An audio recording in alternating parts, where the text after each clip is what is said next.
Assalomu alaykum hurmatli mijozlarimiz. Dunyoda 11 yildan beri OLED televizorlari bo'yicha birinchilikni bermayotgan LG brendining 55 talik C-Tor modelli televizorimiz haqida gaplashamiz va ushbu televizorimizni qulayligi, funksiyalari va boshqa televizorlardan qanday afzalliklari bor, shu haqida batafsil ma'lumot beramiz va video boshidan bitta like bosishni unutmanglar.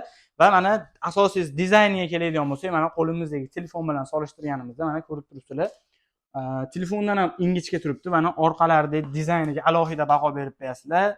Matviy, toshga o'xshatib qilingan va qo'shimcha funksiyalarga keladigan bo'lsak, ushbu televizorimiz sun'iy intellektga asoslangan bo'lib, Alpha 9 7-pokoleniyali protsessor bilan jihozlangan va ushbu protsessor sizga ko'rayotgan tasviringizni reallikka yetkazib beradi.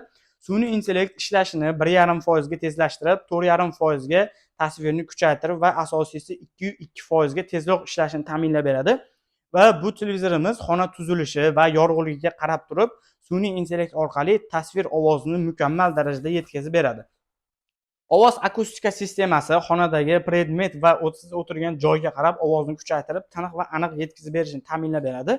Va AI Noise Reduction va AI Super Resolution ko'rayotgan tasviringizni tiniqlashtirib, ortiqcha shum va xiraliklarni yo'qotib beradi. Va OLED televizor bo'lishiga qaramasdan Brightness Buster texnologiyasi tasvirni 30% gacha yorqin yetkazib beradi. Va OLED televizorlarda asosiy fishkasi qora rangni haqiqiy yetkazib berishda bo'lib, ko'rayotgan tasviringizda qora joylar chiqadigan bo'lsa, podsvetkalari 100% o'chadi. Va ovoz sistemalariga keladigan bo'lsak, Dolby Vision va Film Maker Mode funksiyalari ko'rayotgan kinoingizni xuddi real hayotda ko'rayotgandek his beradi. Dolby Atmos bo'lsa, ovozni 3D formatda yetkazib beradi. Ushbu televizorimiz 120 Hz li bo'lib, AMD va Nvidia texnologiyalari orqali qatimasdan va suvashtirmasdan o'yin o'ynash imkonini beradi. Ushbu televizorimizda pultlariga keladigan bo'lsak, Magic Remote va sichqon chaqirib ishlasangiz ham bo'ladi va голосовой управлениялarigacha bor.